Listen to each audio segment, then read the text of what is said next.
Pisang, Bu. Senang sekali. Iya, pisang. Biasa. Iya. Oh, tahu Potongan banget. pisang. Oh iya, iya itu. Jadi memang keterlibatan semua pihak di Pokdaris itu menjadi penting untuk bisa memaksimalkan semua potensi yang ada. Kami di sini hanya berusaha untuk memotretnya sebagai orang luar. Tadi saya sampaikan, kalau orang yang biasa di dalam rumah, di rumahnya sendiri, nggak pernah tahu rumahnya itu bagus atau jelek. Kenapa? Karena orang rumah di dalam nih. Tapi begitu kami melihat apa nih yang ada sebetulnya yang bisa didorong menjadi daya tarik wisata di Desa Ngunut ini. Nah itu mungkin yang kami bisa sumbangkan ya. Ketika besok kami sudah mulai survei ke beberapa daerah, kita coba identifikasi kira-kira ini bisa nih dikembangkan lebih jauh. Nah, dari sekian banyak tadi yang disampaikan, nanti Mbak Eca akan menjelaskan temuan-temuan dari hasil diskusi tadi. Itu kira-kira prioritas yang pertama nih, Pak Kades, tentu harus ada prioritas. Nggak mungkin langsung semua kita kembangkan di waktu yang sama ya. Pasti ada kita lakukan prioritas agar apa? Agar fokus di daya tarik wisata yang mana dulu kita mulai. Itu mungkin secara singkat yang bisa saya jelaskan. Nanti Mbak Eca akan menyampaikan temuan-temuan dari hasil diskusi tadi dengan teman-teman di acara yang tadi pagi kita sama-sama ikuti ya.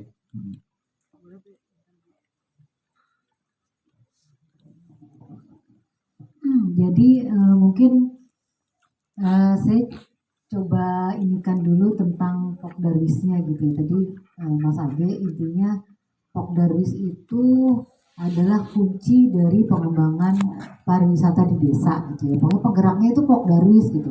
Tadi harus terdiri dari berbagai elemen itu untuk apa? Untuk tadi bisa menggali potensi. Nah, sebetulnya Bapak dan Ibu, Pokdarwis ini apa sih sebetulnya? Jadi yang tadi ya, merupakan harus terlibat dalam pengembangan pariwisata. Paling awal yang harus dilakukan Pokdarwis itu adalah menerapkan Sabta Pesona. Pernah dengar nggak Sabta Pesona? Belum ya? Jadi kalau di pariwisata itu ada yang dikenal dengan Sabta Pesona, Bapak Ibu. Yang pertama itu adalah aman. Kemudian yang kedua tertib, bersih, sejuk, indah, ramah, dan kenangan. Itu yang harus dibentuk atau harus dibangun oleh Pokdarwis. Aman. Biar apa? Wisatawan datang ke desa Bapak Ibu itu merasa aman. Sekarang udah aman belum? Udah. Aman ya? Aman. Aman. Iya, saya juga aman. Tinggalin apa-apa di luar juga aman gitu ya. Terus kemudian tertib. Tertib gak nih? Tertib. Duduknya tertib. Rumah juga tertib tuh gitu ya. Kemudian berikutnya bersih. Nah ini yang luar biasa, sebetulnya yang luar biasa itu jadi begitu kami datang, Bapak dan Ibu, kami lihat lingkungan itu tuh bersih banget. Saya bilang, waduh betah banget ini. Saya sampai nanya ke Pak Kadis, Pak, gimana caranya ini Bapak yang melatih masyarakat untuk tidak ada sampah sedikit pun di halaman, atau memang kebiasaan masyarakatnya untuk bersih? Saya bilang, belum dijawab sama Pak. Nanti kita ngobrolnya Bu katanya gitu. Tapi intinya ini harus dipertahankan Bapak dan Ibu. Dan ini tidak hanya di sini. Jangan hanya di lingkungan rumah ini, tidak hanya di lingkungan Ngunut ini, sekemacam, dan nanti di daya tarik wisata yang mau kita kembangkan misalnya. Tadi puncak apa? Klecok. Untuk Klecok misalnya. Atau di Gunung Blego gitu, yang mau kita kembangin harus dijaga juga kebersihannya sama kayak di sini gitu. Gitu ini tuh bersih banget, ini saya udah gini nih ke Bapak Ibu gitu. Betul, ini yang saya belum tahu rahasianya ya, ke Pak Kadis belum dijawab nih. Ini apa namanya, kebiasaan atau memang dibiasakan gitu. Jadi apa memang sudah jadi sifat karakter masyarakat sini bersih atau apa dibiasakan itu. Kayak di lingkungannya Agim, tahu kan Bapak Ibu Agim ya? Di Darut Tauhid itu kan tadinya kotor gitu, tapi begitu sama Agim dibiasakan untuk selalu bersih ya jadinya akhirnya sekarang lama-lama bersih. Nah itu saya pengen tahu biar Pak Kades belum dijawab pertanyaan saya. Alhamdulillahnya kalau misalnya memang di sini masyarakatnya sudah bersih, sudah resik, tugas Pokdarwis ringan. Tadi udah aman, udah lewat tugas Pokdarwis, tertib udah lewat tugas Pokdarwis itu. Bersih juga kayak udah lewat tuh, tinggal menjaganya aja gitu. Terutama tapi tadi ya di tempat sayutan itu ya kan banyak Pokdarwis tuh yang ikut. Begitu selesai acara sampahnya banyak. Bekas makannya nggak dibuang. Nah itu sadar wisatanya belum utuh gitu. Jadi nanti Bapak dan Ibu Pokdarwis ini justru harus mencontoh gitu ya, menjadi contoh masyarakat untuk tadi aman, tertib, bersih gitu ya. Itu nggak semua desa begini Bapak dan Ibu. Desa wisata yang kami dampingi itu banyak yang kotor. Yang warganya itu setiap Jumat itu atau setiap hari Minggu itu harus Pokdarwisnya itu harus menggerakkan masyarakat untuk bersih-bersih gitu. Itu ada yang begitu gitu, masih ada yang begitu. Berikutnya adalah sejuk. Udah sejuk belum di sini? Sejuk sekali. Sejuk sekali. Dingin malah ya. Indah.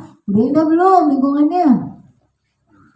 Menuju indah. Hah? Menuju indah ya, kita bikin indah misalnya tanaman-tanaman kayak gitu tuh bagus tuh di depan kita tuh, lihat tuh tanaman di pagar dibuat begitu. Kita bikin misalnya semua rumah dibuat ada tanamannya misalnya seperti itu. Tanaman ada satu desa ya kami pernah sengaja ke sana. Ibu-ibunya itu bikin tanaman yang di polybag itu apa namanya Pak petani, tanaman di polybag itu namanya apa ya, yang dibikin rak terus ditaruh di rumah terus di polybag. Biopori ya bukan kok, biopori ke sing nganggo air kuwi apa ya, di polybag itu hidroponik betul sekali. Hidroponik yang pakai air. Bukan pakai air kok, itu pakai polybag itu tapi namanya ada kok apa ya, Iya. Nah itu ya Bapak Ibu di tiap rumah tuh Pak Kades mereka bikin bikin tanaman seperti itu. Selain indah, yang ditanam mereka itu sayur-sayuran, hortikultura. Bisa dipetik. Nah, bisa dipetik buat dirinya sendiri dan jadinya tukang sayur pada beli ke situ. Karena semua pekarangannya bikin itu. Jadi itu salah satu contoh buat indah. Gak usah niru begitulah. Kita indahnya indah yang lain aja gitu juga nggak apa gitu ya. Karena di sini kan semua udah juragan sayuran, juragan padi ya. Ada sayuran nggak di sini? Ya. Ada kan sayuran. Itu ya, sejuk, indah, udah ramah. Pada ramah nggak di sini? Insya Allah. Ini yang senyum sedikit dari tadi, yang ada yang nggak senyum juga. Ini nggak senyum karena ngantuk atau karena lapar Pak? Malu. Ramah. Dan yang terakhir kenangan. Kenangan itu apa? Bikin wisatawan begitu pulang dari sini itu dia punya kenangan.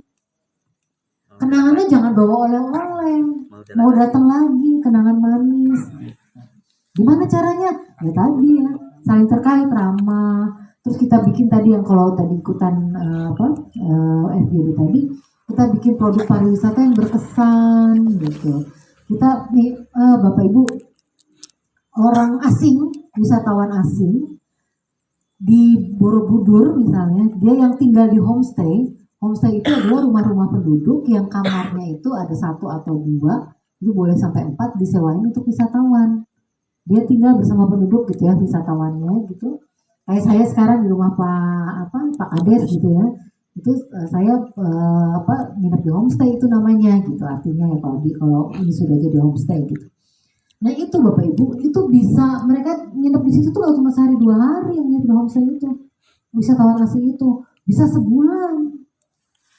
Dibandingkan di hotel, selain murah, mereka merasa aman, nyaman gitu, dianggap keluarga sama kita. Jadi kitanya juga menerima wisatawan itu seperti kita menerima keluarga dari luar gitu, dari jauh gitu. Nah itu yang buat mereka betah gitu di sana. Itu yang salah satu. Jadi nggak usah sebetulnya Pak, desa wisata itu nggak usah itu ya, nggak usah dibuat-buat, nggak usah apa.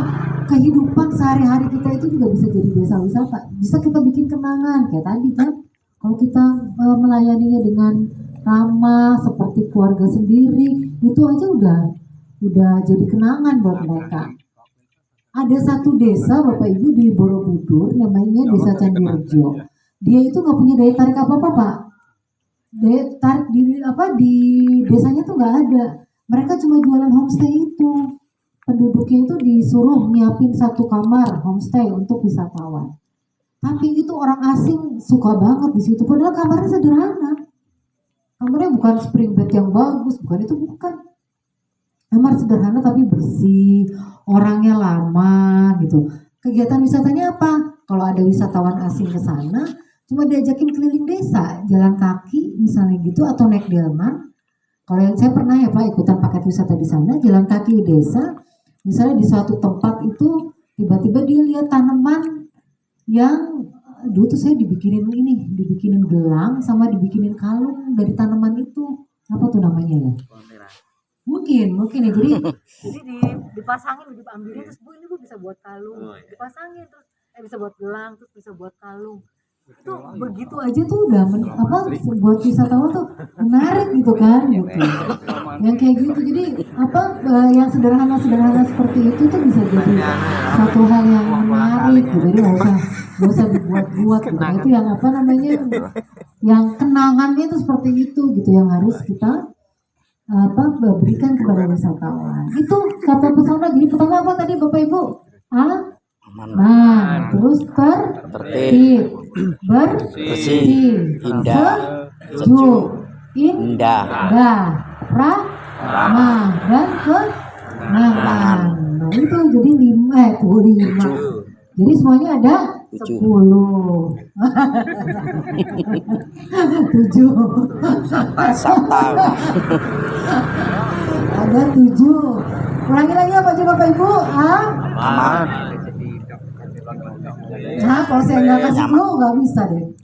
Tertib. Terus, Bersih. terus, Ramah. sebelum ramah, urutannya nggak boleh salah katanya.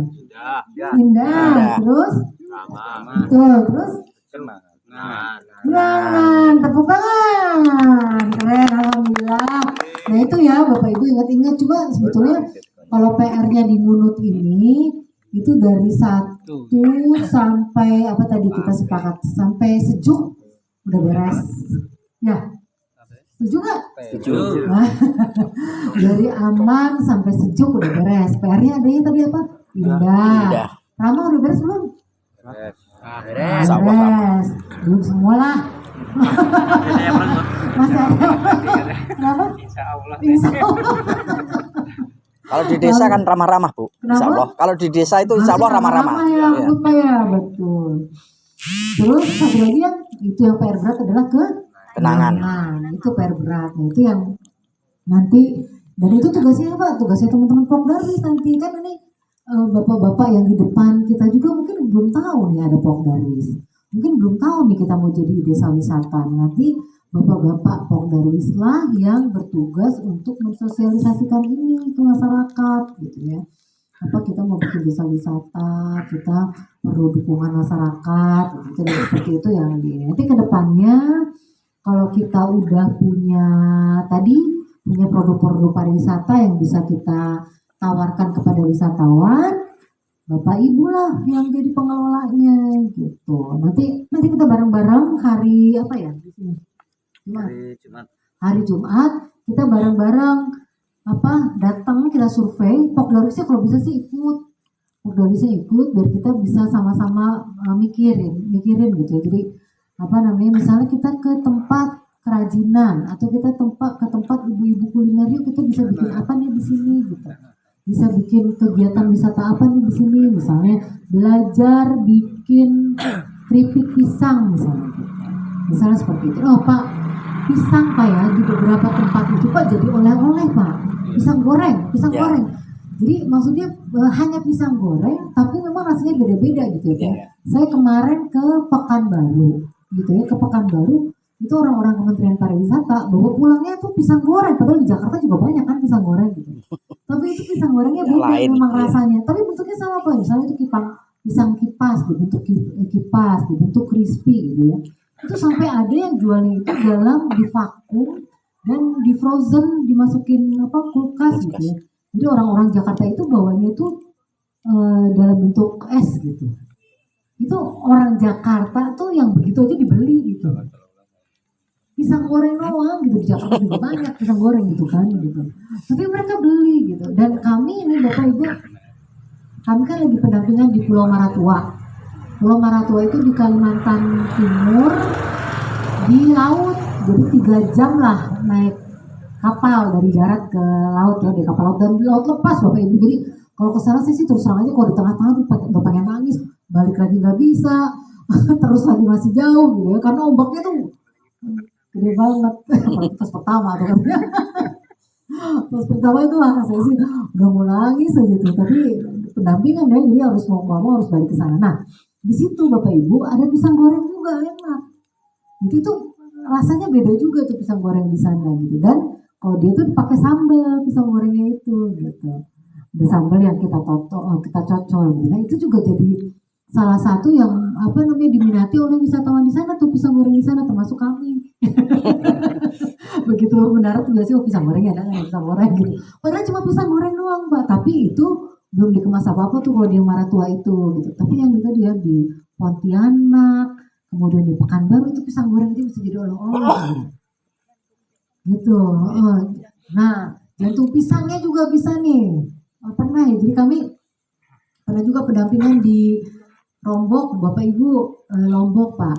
Ada satu desa yang dia tuh memang penghasil pisang terbesar di Pulau Lombok itu gitu ya. Tapi mereka itu jantung pisangnya dibuang-buang Pak.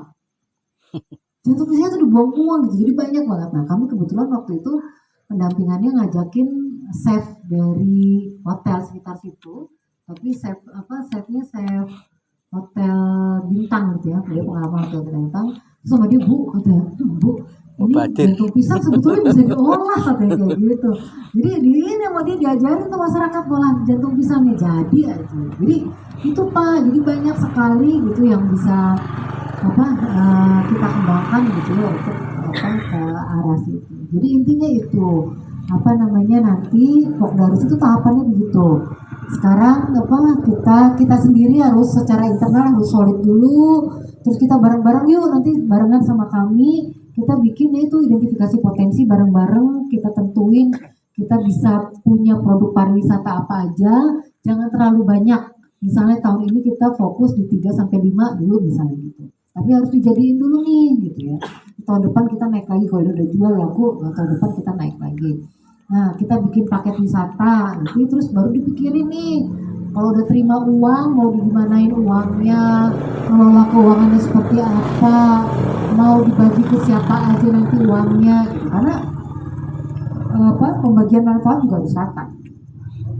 Kalau udah ada uangnya, potensi konfliknya tinggi. Makanya harus terbuka dari awal, harus fair ke semua orang gitu ya. Misalnya ya, Bapak Ibu jualan paket wisata 10.000 misalnya gitu. Dari 10.000 itu misalnya ya 500 untuk desa, 200 untuk dusun misalnya gitu. Terus itu tuh yang pembagian itu misalnya 5.000-nya untuk pengurus, 4.000-nya untuk operasional misalnya gitu. Itu harus jelas dan harus diobrolin terbuka dari awal gitu. Jadi semua semua tahu gitu. Nah itu Pokdarus akan begitu nanti ke depannya, harus begitu nanti ke depannya. Nah untuk itu makanya tadi di awal tadi Mas Abi sih di acara tadi bilang kita harus punya apa aja nih Pokdarus. Pertama struktur organisasi. Struktur organisasi harus jelas tugasnya. Ketua ngapain, wakil ketua ngapain. Bendahara, sekretaris sih udah beda ya, udah jelas bedanya. Seksi-seksi itu apa beda tugasnya gitu. Seksi daya tarik apa tugasnya?